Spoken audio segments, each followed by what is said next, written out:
Bismillahirrahmanirrahim. Assalamualaikum warahmatullahi wabarakatuh. Alhamdulillahi rabbil alamin. Assalatu wassalamu ala ashrafil anbiya'i wal mursalin, Sayyidina wa maulana Muhammadin wa ala alihi wa sahbihi ajma'in. Amma ba'du, faqad qala Allah ta'ala fi kitabihil karim ba'da a'udzu billahi minasy syaithanir rajim. Bismillahirrahmanirrahim. La in syakartum la azidannakum wa la in kafartum inna azabi lasyadid. Wa qala an-nabiy sallallahu alaihi wasallam, man tamassaka bi sunnati inda fasadi ummati falahu ajru mi'atu syahid. Sadaqallahul azim wa sadaqa rasuluhun nabiyul karim. Amma ba'du.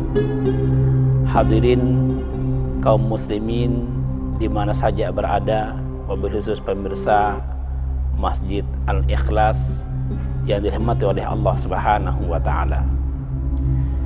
Kembali kita memanjatkan puji serta syukur kehadirat Allah Subhanahu wa ta'ala atas limpahan nikmat dan karunia-Nya kepada kita sekalian, sehingga alhamdulillah pada hari ini Allah kembali berjumpakan kita dalam satu majelis yang mulia, majelis yang sangat-sangat agung, bertepatan dengan bulan yang agung, ini bulan Ramadan kali ini.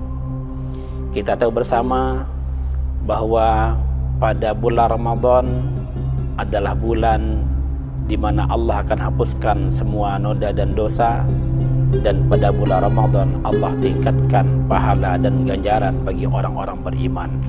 Kaum muslimin di mana saja berada yang dirahmati oleh Allah Subhanahu wa taala. Judul ceramah kita kali ini adalah membentuk rumah sesuai dengan ajaran Allah dan Rasul-Nya. Kaum muslimin rahimakumullah, dalam Al-Quran Allah jelaskan tentang fungsi rumah. Salah satu ayat menyatakan fi buyutin azinallahu an turfa'a wa yudhkara fiha ismuhu. Salah satu fungsi rumah yaitu fi buyutin azinallahu an turfa'a wa yudhkara fiha ismuhu. Fungsi rumah yang pertama adalah yudhkaru fiha ismullah, untuk membesarkan, mengagungkan asma Allah. Saat ini kita sering melihat, mungkin juga terjadi kepada diri kita sekalian, betapa kita saat ini membangun rumah yang terbayang adalah 4 hal. Yang pertama, bagaimana saya punya rumah yang bagus dan mewah tanpa tujuan keagamaan. Yang kedua, begitu rumah jadi, maka ada 3 hal yang terbentuk dalamnya. Adalah pertama, bagaimana rumah jadi restoran, sehingga berbagai macam menu makanan ada di rumah. Toh restoran rumah nggak puas juga, akhirnya kita cari restoran di luar. Kenapa? Karena tujuan bangun rumahnya tidak berasaskan pada perintah Allah. Yang kedua, membangun rumah tujuan adalah untuk bioskop. Sekarang rumah, jangankan rumah orang muslim, rumah kita orang muslim saja jadi bioskop 24 jam. TV hidup, sinetron hidup, lain sebagainya. Belum lagi TV, belum WA-nya lagi, dan lain sebagainya. Sehingga habis untuk nonton saja. Jadi udah lari dari tujuan awal Allah perintahkan kepada kita. Jadi jadi restoran, jadi gedung bioskop. Kemudian yang kedua adalah untuk fashion. Di sana kita berganti berbagai macam model pakaian, berbagai macam model perabot rumah tangga, dari lemarinya, dari bajunya, dari pakaian, dari model macam-macam ada. Kalau sudah 3 ini ada dalam rumah seorang, udah rumahnya jadi bioskop, rumah jadi restoran, jadi fashion, maka yang terjadi berikutnya, sedikit demi sedikit akan lengserlah agama mulia dari rumah kita. Maka oleh karenanya, tujuan awal rumah adalah fi buyutin azinallah. Dalam rumah itu, di sana kita agungkan asma Allah, yang kita besarkan agama Allah. Maka oleh karenanya, saat ini adalah kesempatan bagi kita sekalian, di mana pada bulan ini kita lebih banyak di rumah tentunya. Banyak di rumah, bahkan di mana-mana masjid saat ini ada yang ditutup, sebagian ada juga yang melaksanakan sholat berjemaah. Habil khusus kita di rumah saat ini jemaah sekalian, kita berpikir rumah kita untuk apa? Ada nggak di rumah itu amalan-amalan agama? Seperti tadi yang Allah inginkan dalam kita, adzinallahu an turfa'a wa yuzkara fi ismu, untuk mengagungkan asma Allah, membesarkan asma Allah. Justru dengan adanya kita di rumah, kita di sana mulai hidupkan kado tadi 4 perkara yang akan jadi kendala dalam kehidupan kita dalam rumah tangga, karena kita jadikan rumah kita sebagai bioskop, kita jadikan rumah kita sebagai restoran, kita jadikan fashion, dan kita jadikan hal-hal lainnya jemaah sekalian. Maka saat ini ayo kita rubah rumah kita, kita lawan lagi 4 perkara dengan 4 lagi. Yang pertama, fungsi rumah pertama untuk yuzkar ismallah, mengingat Allah, zikirkan asma Allah sebanyak-banyaknya. Bahkan dalam hadis Nabi sabdakan, rumah-rumah yang digunakan untuk berzikir dan rumah yang tidak digunakan untuk berzikir itu laksana hidup dan mati. Artinya apa? Rumah yang di dalamnya nggak ada zikir laksana kuburan. Sampai disampaikan, janganlah kamu menjadikan rumah-rumahmu laksana kubur.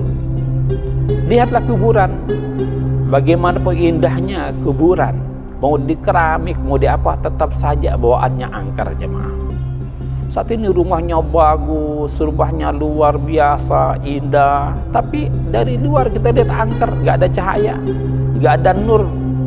Kenapa? Di dalam rumahnya tidak dihidupkan asma Allah, nggak digunakan untuk zikir kepada Allah, nggak digunakan untuk zikir kepada Allah. Maka kena zikir pertama, kalau orang masuk rumah, begitu masuk rumah ucapkan assalamualaikum, itu bagian dari zikir.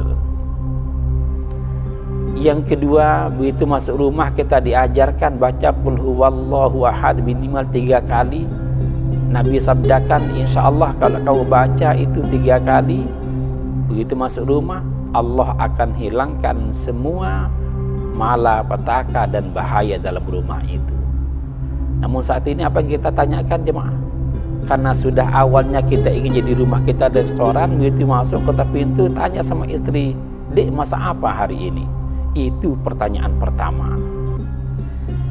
Kemudian yang kedua, rumah adalah medan dakwah. Di sana kita dakwah pada anak istri kita. Dakwah yang paling bagus bagi anak istri jemaah sekalian, saat ini kan kita sering menyuruh pada anak istri kita jemaah. Sehingga orang kalau sering disuruh itu bosan.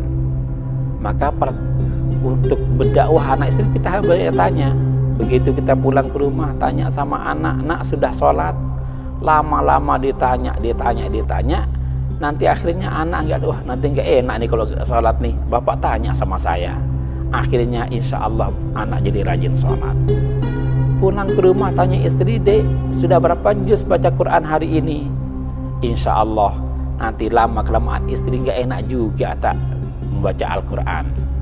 Oleh karenanya kaum muslimin, jadi yang kedua jemaah sekalian adalah kita hidupkan dakwah dalam rumah kita. Kemudian yang ketiga, yang mesti kita hidupkan dalam rumah tangga kita adalah taklim. Saling belajar mengajar satu sama lain. Saat ini untuk taklim rumah itu sangat mudah. Nggak kayak dulu. Dulu yang bisa menghidupkan taklim di rumah itu hanya seorang ustadz, seorang kiai yang bisa baca kitab kuning.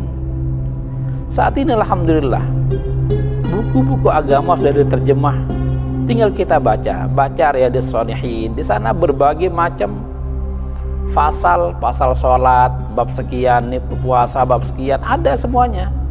Tinggal bapaknya baca. Kalau bapak nggak mampu baca, suruh istrinya baca. Istri nggak mampu baca, suruh anak baca. Yang jelas kita siapkan satu waktu khusus dalam rumah, walaupun hanya 2 menit duduk bersama, satu baca, yang lainnya mendengar. Terjemahnya saja dibaca, sehingga nanti pada akhirnya begitu kita keluar dari rumah, anak kita paham agama, kita juga paham agama, semua ahli rumah paham agama. Kadang ada orangnya biasa-biasa saja, bapaknya biasa, ibunya biasa, tapi punya anak luar biasa. Ini kenapa? Karena amalan dalam rumah itu hidup. Saat ini kita berada di Ramadan saat ini, kesempatan bagi kita untuk mempraktikkan 3 hari ini.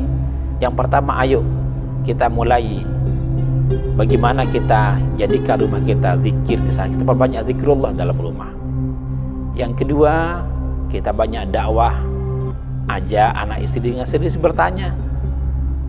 Kita tanya bagaimana bacaan Qur'annya, sholatnya, dan amal-amal lainnya kita tanya. Kemudian yang ketiga, bagaimana dalam rumah itu kita hidupkan taklim, saling ajar, mengajar satu sama lain. Sehingga nantinya anak kita keluar dari rumah, dia kenal, dia tahu hukum-hukum agama, sedikit banyaknya dia tahu. Ini jemaah sekalian, kaum muslimin rahimahullah, dulu di zaman para sahabat nggak ada madrasah, nggak ada pondok pesantren, tapi dalam rumah-rumah hidup amalan-amalan seperti ini, maka akhirnya keluar dari mereka, dari rumah-rumah mereka, orang-orang yang alim, orang-orang yang soleh, yang siap perjuangkan agama ke seluruh penjuru alam, seluruh dunia ini. Sekali kaum muslimin rahimahullah, ayo dari tempat yang mulia ini kami mengajak pada seluruh kaum muslimin yang berada untuk hidupkan amalan-amalan rumah. Semoga rumah kita menjadi rumah yang Nabi sabdakan, baiti jannati, sesungguhnya rumahku adalah surga bagiku. Semoga Allah Subhanahu wa taala memberikan taufik dan hidayahnya pada kita sekalian untuk bisa mengamalkan semua perintah-perintah Allah dan Rasulnya dalam rumah tangga kita, sehingga menjadi rumah tangga yang diridhoi oleh Allah Subhanahu wa taala. Demikian yang bisa kami sampaikan, yang benar dari Allah Subhanahu wa taala, kurang lebihnya mohon dimaafkan. Usikum wa nafsi bitaqwallah. Wassalamualaikum warahmatullahi wabarakatuh.